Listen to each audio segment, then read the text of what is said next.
All right, guys, Coach Sharp back here.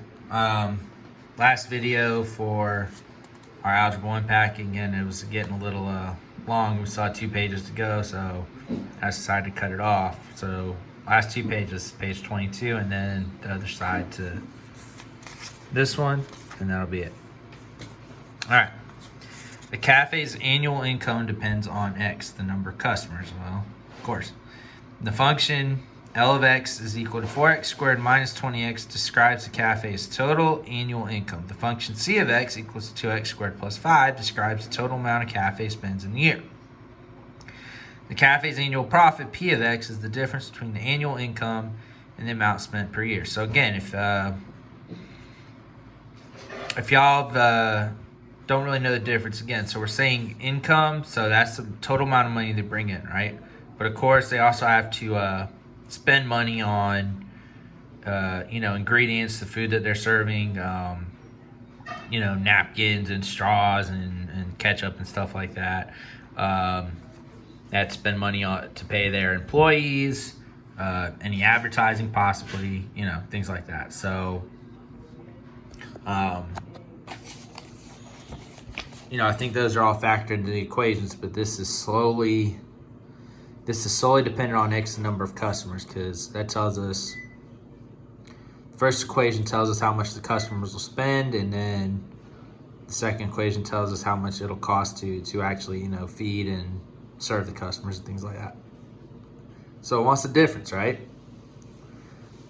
What's the difference mean? Subtract. So that's all we got to do. Okay, don't overthink it. It says difference. So got 4x squared minus 20x minus 2x squared plus 5. I would distribute my negative. So 4x squared minus 20x minus 2x squared. That turns into negative 5. 4 minus 2 is 2. 2x squared minus 20x minus 5, which is our first answer choice. Again, don't overthink it, okay?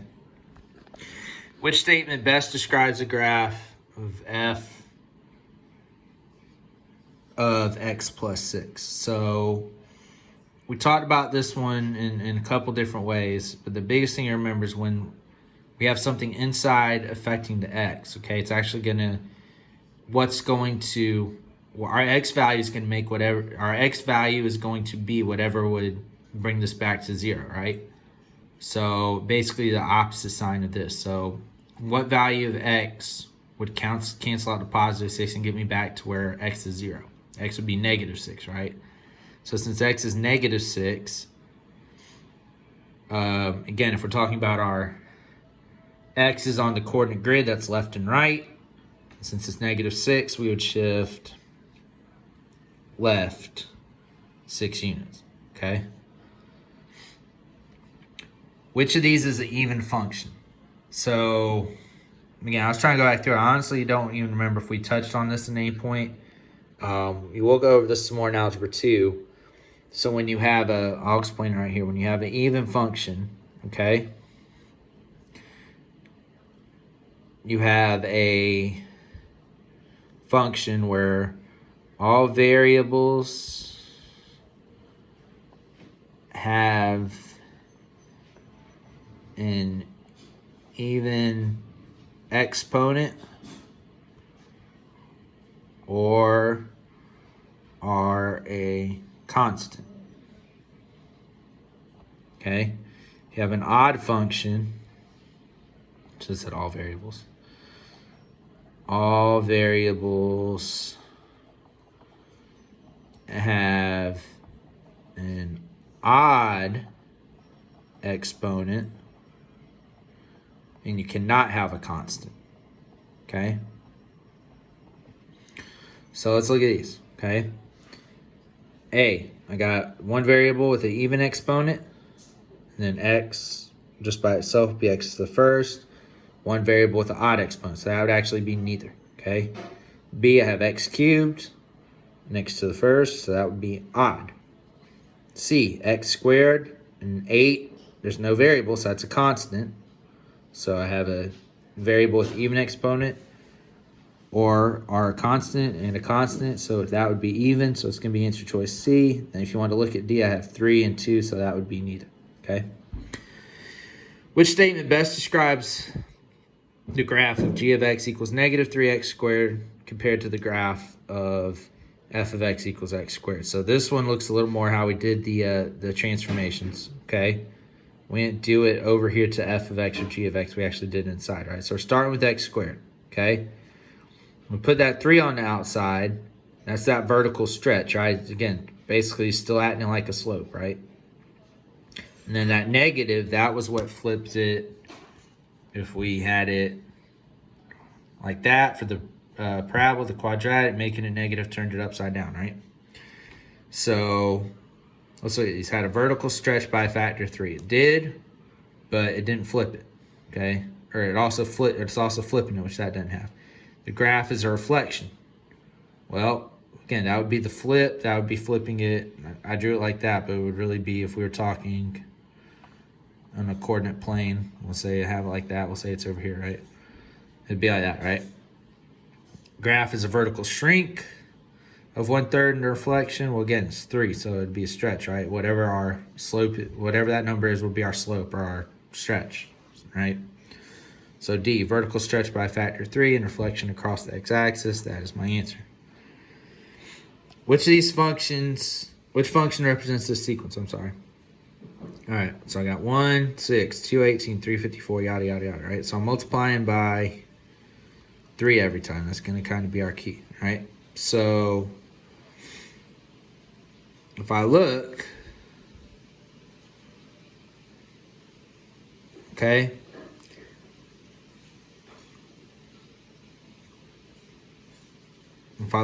okay, 3, so when I'm multiplying by 3, that's going to be the base of whatever my exponential part is, right? Because if I plug in 1 here, okay, 1 minus 1 is 0. What's 3 to the 0 power? What's anything to the 0 power? 1, right? So give me 6 times 1, which is 6. So if I plug in 1, I would get 6, okay? If I plug in 2, 2 minus 1 is 1. 3 to the first is, of course, 3. 6 times 3 is 18, right? So it's, when I'm multiplying by 3, that's the base of my exponent. So again, you would, just by using that alone, you would get down to A and D, but if I plugged in 1 here, 1 minus 1 is 0. 3 to the 0 power is 1, so that should be 1, 1. Then 2 minus 1 is 1. 3 to the first is 3, so that should be 2, 3. So it's not this one, so it's got to be D, okay? All right, last page. All right, the point 0, 1, 1, 5, 225 through 125 are on a graph of a function. Which equation represents that function? So again, you could write these more out like a table like we've seen if you want, or again, just plug it in and see what you get. The key is looking at your y values. Again, your y values are your outputs, right? So 1 to 5, how did I get that? 5 to 25, how did I get that? 25 to 125, how did I get that? Okay, you could say I added 4, added 21, added 100, but let's go multiply. Multiply by 5, multiply by 5, multiply by 5, right? So I would think it would be D. Again, if you want to check, for all of these, if you plug in 0, 2 to the 0 power, 3 to the 0 power, 4 to the 0 power, 5 to the 0 power, anything to the 0 power is 1, right? So what's going to let me plug in 1 and give me 5? 2 to the first is 2, 3 to the first is 3, 4 to the first is 4, 5 to the first is 5, of course.